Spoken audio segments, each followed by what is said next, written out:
त्याच्यामध्ये पहिला धर्म, आणि हा धर्म काय आहे तर आमच्या 4 पुराणापैकी पहिलं असणार ब्रह्मपुराण, आणि त्या ब्रह्मपुराणाने धर्म सांगितला.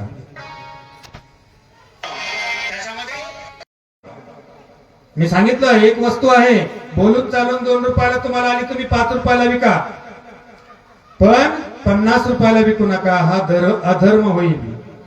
आणि जे काही वरचे आलेले पैसे 45 रुपये 5 रुपयाचे ते कधीच सुखा. आणि म्हणूनच धर्मानं संपत्ती कमवली तर तिलाच अर्थ आहे, तोच अर्थ आहे. आणि म्हणून दुसरा असणारा पुरुषार्थ जो आहे तो माझ्या विष्णू पुराणानं सांगितला अर्थ. 2 पुरुषार्थ, पहिला धर्म, दुसरा अर्थ. मग जीवनाचाही अर्थ आणि मिळणाराही अर्थ. सद्धर्मानं केलेल्या कार्यानं मिळवलेली संपत्ती, ऐश्वर्य, त्याला अर्थ म्हटलं, संपत्तीला द्या. आणि ते करत असताना आम्ही धर्मानं आचरण केलं म्हणून त्या जीवनाचा अर्थ. पुढे तिसरा असणारा पुरुषार्थ काम. धर्मानं जर आम्ही वागलो तर संपत्ती आमची कष्टानं कमवलेली आणि न्यायाची संपत्ती राहील. आणि जी न्यायाची संपत्ती असते सज्जन हो, ती दीर्घकाळ टिकते, अनेक पिढ्यापर्यंत सुख देते. पण तीच जर अधर्मानं, अन्यायानं, कोणाला लुटून, दुसऱ्याचा धुरा कोरून,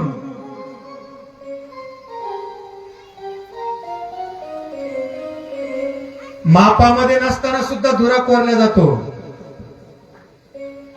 10-5 झाडं शिल्लक येतील, 10-5 झाडं शिल्लक येतील, पण ते दुराचरणाला किंवा दुःखाला कारणीभूत ठरतील. राजा ध्यानात ठेवा. आणि म्हणून सद्धर्मानं कमवलेली, न्यायानं कमवलेली जी संपत्ती, अर्थ, तो तुमची तिसरा काम पूर्ण करतो. तिसरा पुरुषार्थ काम पूर्ण करतो. आणि मग हा काम जो आहे तो तिसरं असणार पद्मपुराण त्यांनी सांगितलं. आणि शेवटचा असणारा जो काही मोक्ष आहे, धर्म, अर्थ, काम, मोक्ष, शिव देखता प्रत्यक्ष. आम्हाला संतांनी वचन दिलं आणि अभंगाद्वारे सांगून दिलं.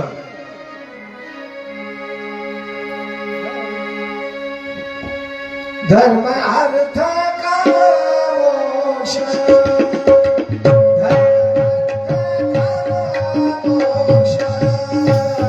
धर्म अर्थ काम मोक्ष, धर्म अर्थ काम मोक्ष,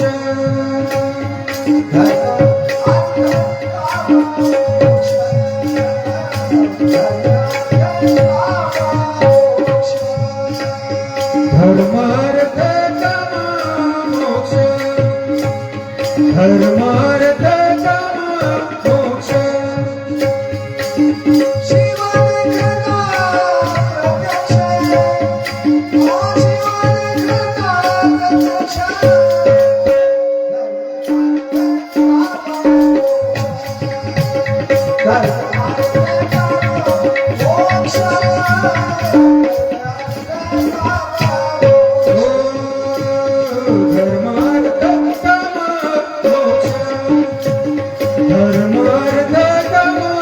मोक्ष, धर्म अर्थ काम मोक्ष.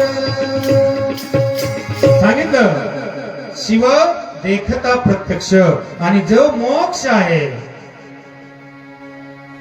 4ही धर्माचं, 4ही ग्रंथाचं असणार फळ.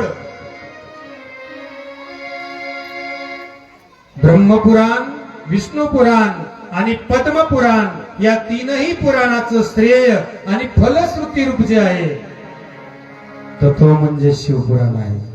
आणि म्हणून त्या असणाऱ्या शिव महापुराणाची असणारी आख्यायिका किंवा शिवाचं असणार ज्येष्ठत्व, श्रेष्ठत्व, देवत्व आणि कशा पद्धतीचं आहे हे आम्हाला या ठिकाणी पाहायचं. सज्जनो, आता तुम्ही म्हणताल बाबा रे की मग शिवमहापुराणच का ऐकायचं? तर सज्जनो, ज्यांना आपल्या संसारामध्ये, आपल्या घरामध्ये, आपल्या परिवारामध्ये, आपल्या कुटुंबामध्ये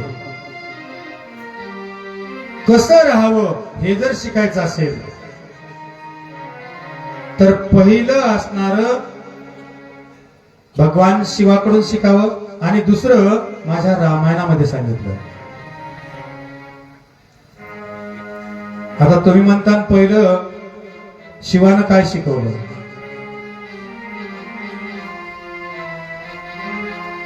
सज्जन हो, शिवाचं कुटुंब बघा कसं आहे. भगवान शिव मध्यभागी बसलेला आहे. कल्पना करा, भगवान शिव मध्यभागी बसलेला आहे.